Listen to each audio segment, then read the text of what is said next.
Welcome to Smart Finance 360, the podcast where money matters meet innovative thinking. Every week, we dive deep into the world of finance, exploring trends, debunking myths, and bringing you the latest insights from industry experts.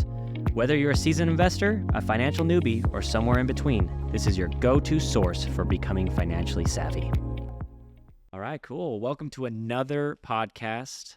We got Devin Hubbard here. He is a developer. He works a lot in real estate, mindset coaching, and I'm thrilled to have him. Today, I think we're going to focus a lot on how you can not only mix the two together, just mindset's everything, right?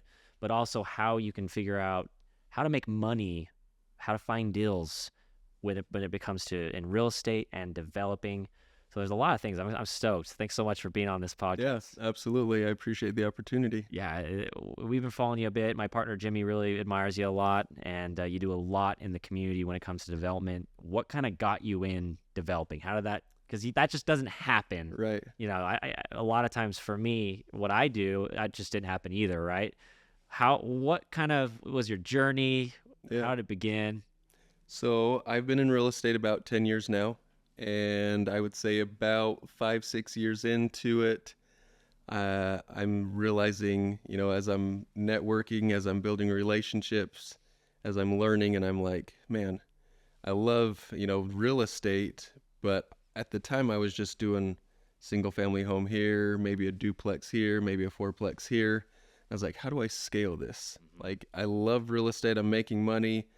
But how do I take this to another level? I'm seeing these guys that are doing like storage units or commercial buildings or multifamily. And I'm like, man, how do I get into that? And so I started taking classes. I started, surrounding myself with those types of people. Yeah. Builders, developers, mentors.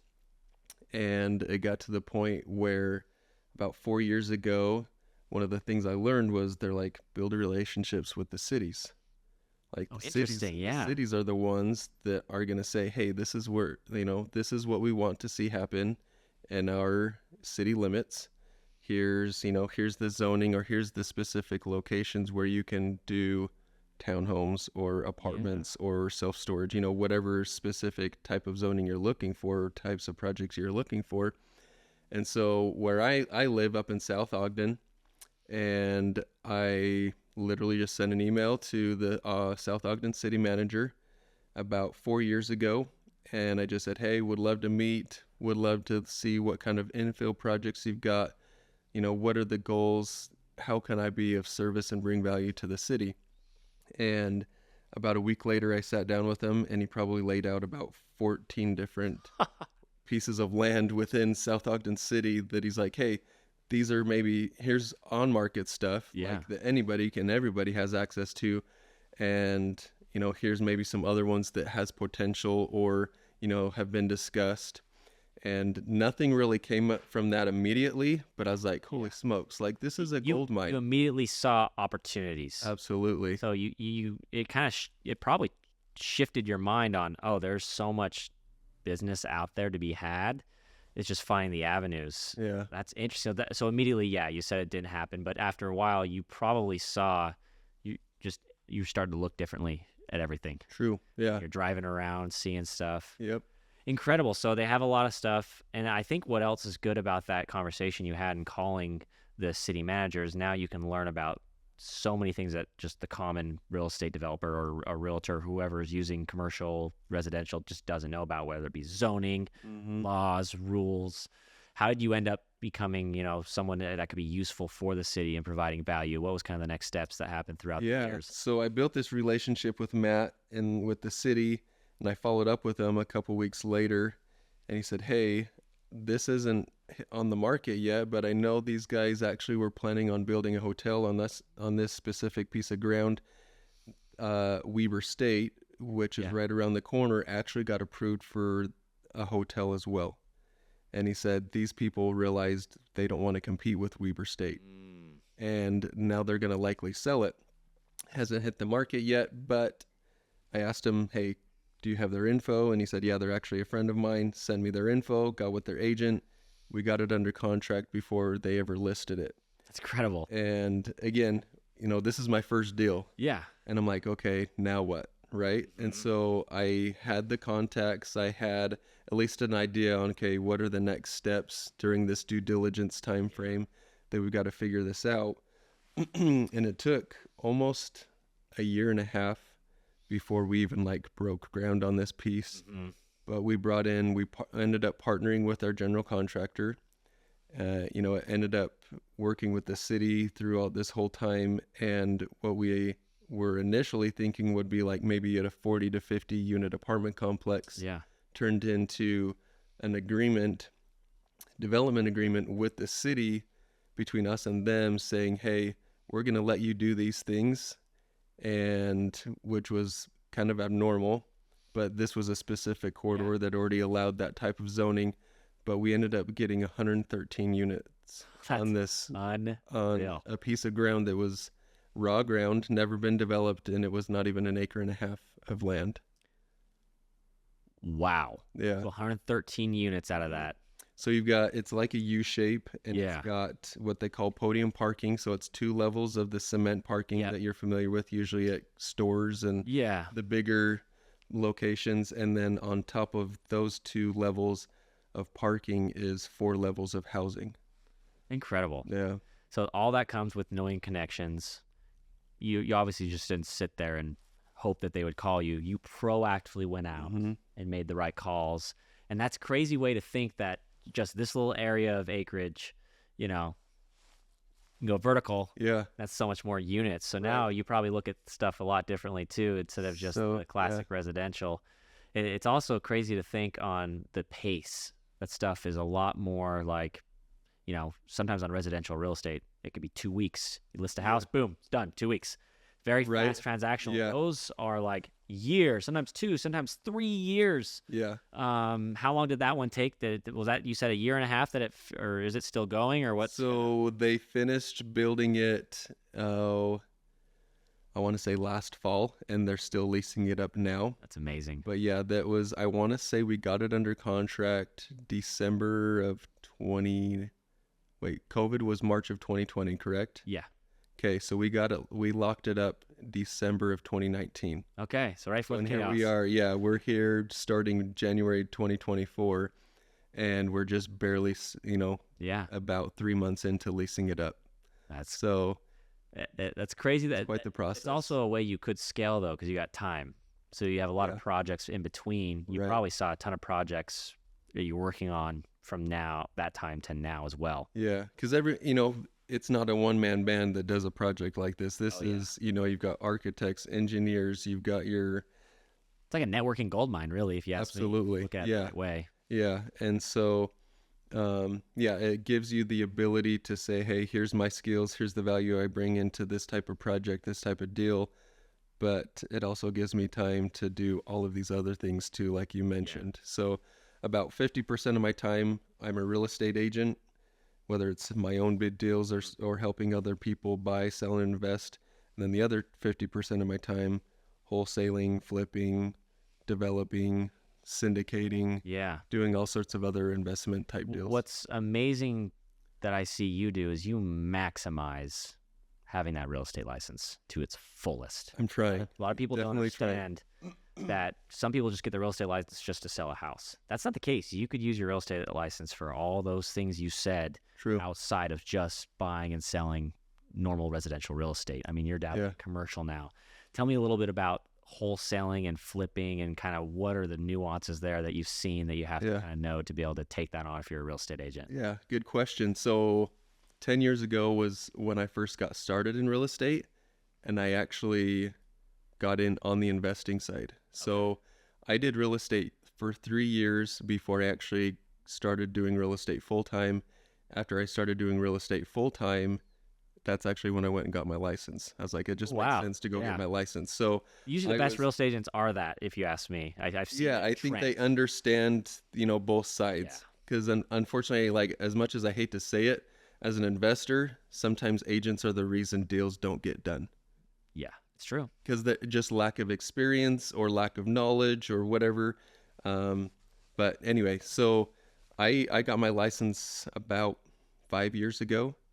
And so just understanding, like, hey, when you analyze a piece of land or a specific property, you can look at, okay, what's the highest and best use for this specific deal? And oftentimes agents are actually some of the best resources and best referral partners I have, because they recognize there's something there, but they're like, Yeah. I don't know how to tackle this, or I don't have the hard money, or I don't know, there's something there, but I don't know how to fully squeeze, Yeah, squeeze that they kind of orange. have the idea. Yeah, you're right. They don't know how to squeeze the orange. Great analogy there. So you're able to basically have the benefits of understanding how to connect the dots with the right relationships to make this in fruition. So for them, I would say probably the biggest recommendation you have for them, if a real estate agent, is probably just by doing like you did. Just doing it, figuring it out. Just investing. I've spent hundreds of thousands of dollars over the last decade. Yeah. Not only in like real estate coaching, but in like the mindset aspect too, because oftentimes it's like, oh, there's something there, but then like the lack of knowledge, the lack of experience, the lack of confidence, it sets in, and you're like, we'll just tell me about that. Let it go. Tell me a little bit more about that, looping in the mindset plus coaching these real estate agents or real estate professionals in general to be able to broaden the horizon and be able to do something like a flip or a wholesale. How do you implement that, or what do you do to coach these people on the mindset? What's kind of the process? How does it work? Yeah, I think a lot of it stems from all mindset, right? Mm-hmm. Like whether you're in real estate or any other industry, I think just building, I think a lot of it comes down to building your mindset with your environment. Who are the people you surround yourself with? Yes. What's the, the music you listen to, the books that you read or listen to? What are you Crap in, consuming? crap out. Yeah. Like, do you come home and just sit and like Netflix for hours, or do you go like hit the gym? And, the gym is a great way for me I start my almost every morning at the gym, knowing that that's going to build, steps or layers to just the snowball effect, right? Like if I work out in the morning, I know I'm likely going to eat better that day. Yes. Because I don't want to screw up my workout. Or, I'm right there with you. And so I think it just builds those steps or those layers to success, because you're building those blocks to, better yourself. And so, you do one good habit, creates another good habit, creates another good habit. It reflects. And that's the thing I think a lot of entrepreneurs forget, that there's obviously, no matter what, there's going to be an imbalance somewhere. True. There's going to be an imbalance. You got stuff that when you're trying to scale your business, trying to get to the next level, trying to get from a small company to a large company, there's just a lot in the mix. But if you can take care of your home first, take care of the home base, which is yourself, I think that's huge, and it just builds up, and then it reflects. Like if you're sloppy at home or you're sloppy in your schedule, you're going to be sloppy in your business. It's just a fact. So that's really cool that you help people with that, to be able to have that foundation to just really be clean everywhere. I don't know if you read the book with Tim Grover with like Relentless or Winning. I have not yet, but that's on my list. Where it's about being clean. Okay. It's like if you clean your car, if you're clean, if you dress nice, you look nice, you're gonna perform well, because you're just gonna have an upper edge. So you mentioned Michael Jordan always washing his car no matter what before he went anywhere. Yeah. Because it's just the way. Making your bed first thing in the morning. Yeah. So that's cool. How does that help with that mindset for you in the development world? How has that been able to help you accomplish and get to the next level? Yeah, good question. I would say just, again, a lot of it reverts into that confidence. It's like, hey, am I willing to go cold call, like with this 113 unit apartment complex? Part of the process was we literally interviewed about 15 different general contractors, because we didn't have one that we knew or had a relationship with that had that specialized in multifamily. Yeah. And as we slowly interviewed all of these and narrowed it down, it got to the point where we're like, hey, this is like a $35 million project. Are you comfortable and willing to sign on the line? Because I don't qualify for that type of income and that type of loan. And nobody does. Right. And so, but as we dwindled it down to about 2 or 3, there's one that literally said, we'll partner with you, we'll do this. Yeah. It's like, and the funny thing is, out of a lot of the other developers and people that we interviewed, they had some of the best reviews. Like, even one developer said, hey, we don't even send out bids for our projects. These are the guys that do all of our projects. We don't even ask questions. They just tell us, here's the numbers, and it's theirs. So it's like, well, it's hard to beat that type of partner, right? It's incredible. You find the right partner. I'm partners with Jimmy Hobson, right? Oh, yeah. He's #1 VA lender in Utah. And I used to work really hard because the VA loan's not easy. There's so many nuances to it. There's a lot. There's so much more than the random just consumer understand. It is a crazy loan. Like, there is no debt to income restrictions on this loan. So that's many moving parts. You can dive deep. But what's amazing is if you partner with the right people, I'm the best VA lender in Utah. Why? Because my partner's Jimmy. So I just tell people I'm the greatest because he's going to look at it immediately and make sure it's good. And so now I'm connecting the right people. It's nice to have him as a partner, so I don't have to focus my energy on understanding. I'm very adequate at VA loans. I'm not like going to downgrade myself on this, but the fact that I don't have to now just put all my energy in being the expert there. I can lean on him because he's a great partner, and I can essentially, we're winning together because it's like, oh, that's your expertise, I have my expertise. Now I can go do what I do best. So with VA loans, my confidence level has gone so much more up without having to really put much into it because I just loop him in and have him in as a team. So team is important there, and then the mindset as well. I mean, that's something that I really love that you do because I think everyone should have multiple coaches. I just do. I think everyone should have a health coach. Yeah. I think that helps a lot because, crap in, crap out. Yep. And then I think everyone should have a mindset coach. I just think, especially if you're an entrepreneur, I think that helps so much in the business. Last question I'll have for you is, your role in real estate. What's kind of your favorite thing out of all the things you do? You do wholesaling, you do flipping, you do residential, you do commercial. What's your absolute favorite? So as funny as this probably sounds, I love to wholesale. Part of the reason I like wholesaling is you get a deal under contract for, a substantial discount. You ultimately have full control of that deal. Okay. So it gives you access to flip it. It gives you, maybe you flip it, maybe you keep it as a rental, you burr it, if you know the burring process. Or, you can market it and say, hey, like, what kind of offers am I going to get if I throw this out there now as is? I don't have to do a thing. Flexibility. Yeah. And so you ultimately control that deal, and it gives you all of these options. And, we actually just completed, my partner and I just did our first virtual deal. It was a multifamily project out of state. We never touched ground on it, never set foot on it. And we ended up netting over 6 figures on a deal that we never even saw. That's incredible. We've been in I've been in the business for a decade, and that was the mental side of the mindset side of it. Like, that was a hard thing for me to wrap my head around because we'd had deals under contract before in the past that never closed. And there's actually a part where I was getting feedback from potential buyers or people trying to make connections saying, hey, we'll give you a referral fee if you can bring us a buyer on this. And some of the feedback we were getting, they're like, hey, this is like the worst part of town. Like, cops won't even go to this parts of town. And I'm like, do we really have a deal? I'm second guessing. Do we really have a deal?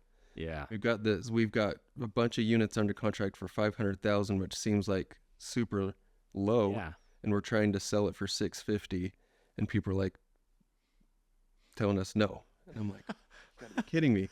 Like, in Utah, like, I don't care what part of town is like, it'll be fine. Yeah. Right. And then come to find out, we connected with a local investor in that market, and they closed within like 2 weeks. And the only reason it took 2 weeks is because there's just some title things we had to work out. But yeah, within 6 weeks of getting it under contract, we closed it for over 6 figures. And I was like, man, how do I scale this? How do I do this more? Like, it's not just a little circle, not circle, I was going to say a little globe of like Utah. Now it's like, woof, blowing up. So, So that really does reflect hand in hand with mindset right there. So, we got to wrap this up just because we have these quick cutoff on this. But I was going to ask you, how can real estate developers or other real estate agents throughout the United States get a hold of you? Devin, what's a good place to follow you on Facebook, or how can we get a hold of you? Yes, I'm on Facebook and Instagram. Those are usually my go-tos. At Devin Hubbard? Yes, Devin Hubbard for both. I don't want to overdo it with too many social media platforms, so I just try and narrow it down to the two, because I waste too much time on those two. Probably already. It's very hard. I'll tell you right now, it's something that I try to post on Instagram, TikTok, LinkedIn. It gets specialized, and you're doing the right thing, I think. So following him on Facebook and Instagram. Thanks, man, on the podcast. Yeah, absolutely. We'll get you on another one when we get, maybe we'll go over specific wholesaling. Yeah, Stuff that'd be great. like that. I think it'd be sweet. Let's do it. All right. Thanks, man.